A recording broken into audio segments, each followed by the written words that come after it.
Hey guys, this is going to be a bit of a rant. It's a rant that's been a long time coming, though. As far as the major video is concerned, I've made good progress. It's essentially done in the sense that I don't think I'm going to be writing more or adding to it, but it does need to be edited. It does need to be fine-tuned. And just give you a sense of how big the video potentially could be, it's 21 pages worth of written material, the most I've ever written for a video to date. So how that pans out into a video and how it ultimately looks in terms of length, well, no idea. I just wanted to mention that. And yeah, thanks for everyone's patience, especially people who've donated. Your patience is very much appreciated. Now, this is a rant about something that's been bothering me for a long time. It's the level of intellectual dishonesty in academia in general, but specifically what finally pushed my button to make a ranty video about this is I've heard about this channel called the Science of Sarcasm, and this guy had this interview with this woman named apparently Sally LePage about sex and sexism. Now, I already had the the alarm going off in my head, but I thought it said in the description box, I'll put the links up. I don't really advise you necessarily to watch the video, but whatever. I thought, well, she's a PhD student in Oxford doing a PhD in evolution, specifically in mate selection. So she's an evolutionary biologist. So, not that I would necessarily want to listen to her, but clearly she's informed scientifically. Clearly she's informed about animal and human biology. Clearly, you can't not be and talk about these things, or you can't do a PhD in this field, right? And not be aware of physiological differences, cognitive differences, and so on, and psychological differences in men and women. Nobody would deny that. Nobody working in the field. I mean, only these loony on the fringe extreme feminists do that. No, well, apparently not. I tried listening to most of it. It's actually in two parts. And the thing about this woman is she should know better. And her comments, I mean, she doesn't outright say gender is a social construct, but man, her comments about about people being exposed to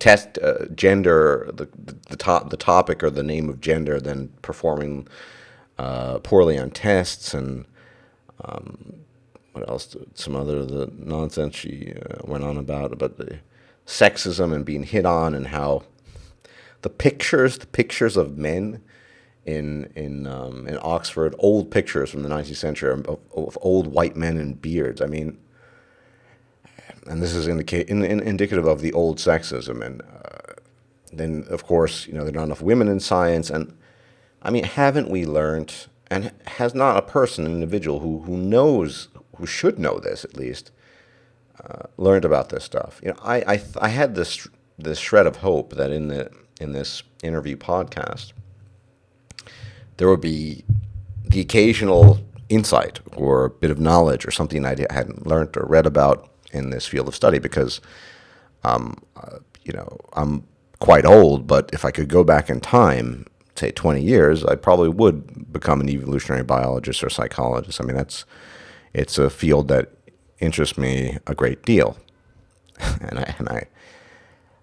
I listened to it. I just couldn't believe it. So, if anything, it's this interview and this woman and people like her are a testament to the almost godly, divine ability of human beings to perform mental gymnastics to circumvent the truth. If they don't like it. I mean, I don't have any hope in humanity, but figuratively speaking, I mean, this interview made me lose hope in humanity. You're studying evolutionary biology and mate selection, and you're just listing feminist. You're just giving the laundry list of feminist slogans one after the other. Now, I honestly think this woman is just a master or a mistress of mental gymnastics. However, there are people, much more prominent academics, such as Richard Dawkins, David Buss, or Buss, evolutionary psychologist at the University of Texas, as well as Steven Pinker, who know all this stuff, but rather cynically, I think, because these guys are all extremely intelligent people. They know that, but so they'll concede something, but then they'll try to whitewash it. Steven Pinker, in his book The Blank Slate, which is a really good read overall, and I would highly recommend it to you if you haven't read it yet. The Blank Slate, how the denial of human nature. He has an entire chapter about gender feminism as opposed to equity feminism, being treated fairly under the law. I don't think anyone has an objection to being treated fairly under the law. He wants to, of course, make this distinction, but then he tears gender feminism a new hole later on. Of course, though, on the first page, or maybe it was in the second paragraph, and I'm only mentioning part of this because I can't remember exactly what he wrote. He says something effective. And after millennia of oppression, women, and you can guess the rest.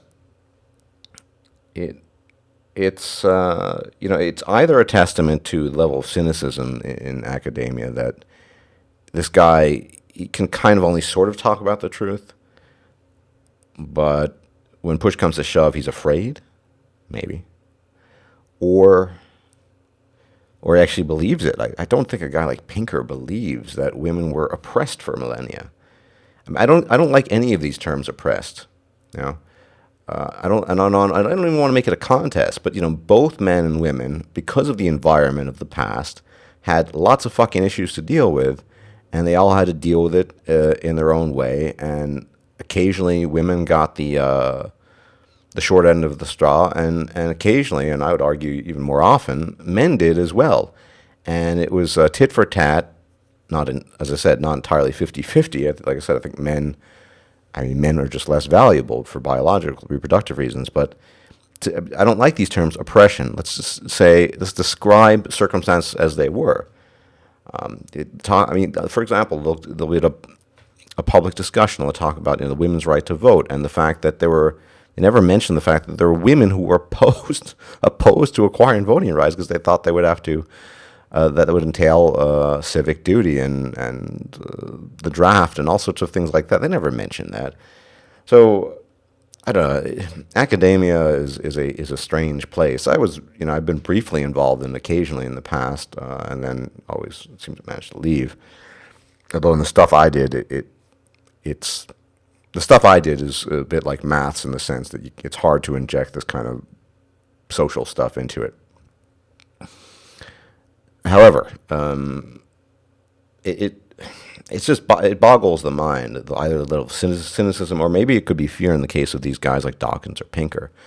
But going back to this woman who really should know better, you can't have any hope in humanity if this is, one of the most prestigious universities in the world studying these subjects. If she had been a mechanical engineer, or a pharmacist, or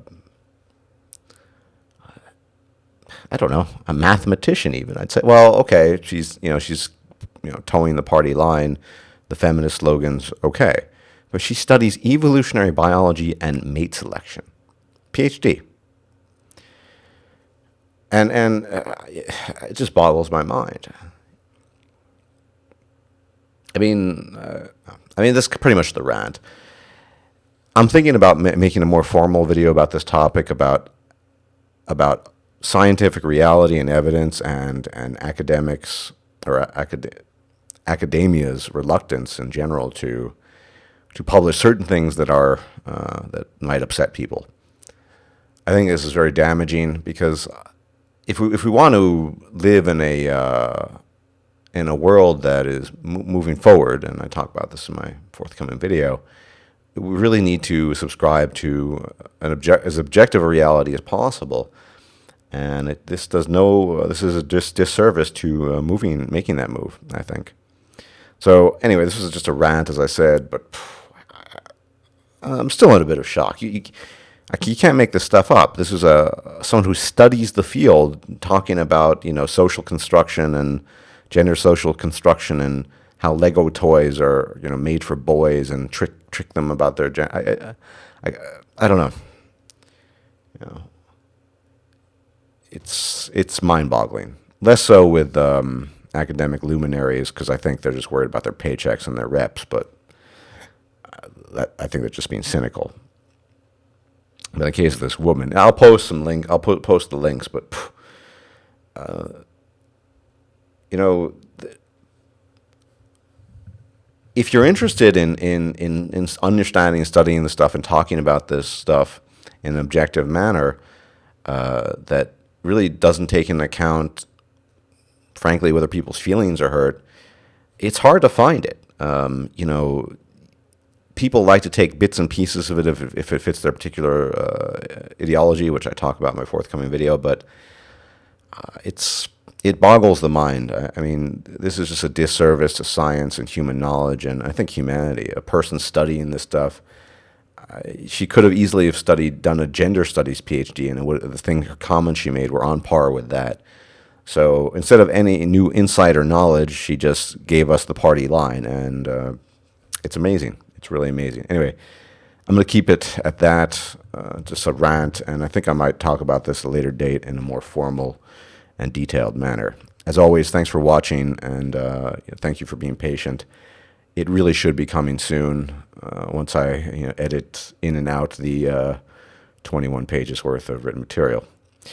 Until then, may the gods favor you, particularly Zeus, because he's got a cool thunderbolt. See you then. Bye-bye.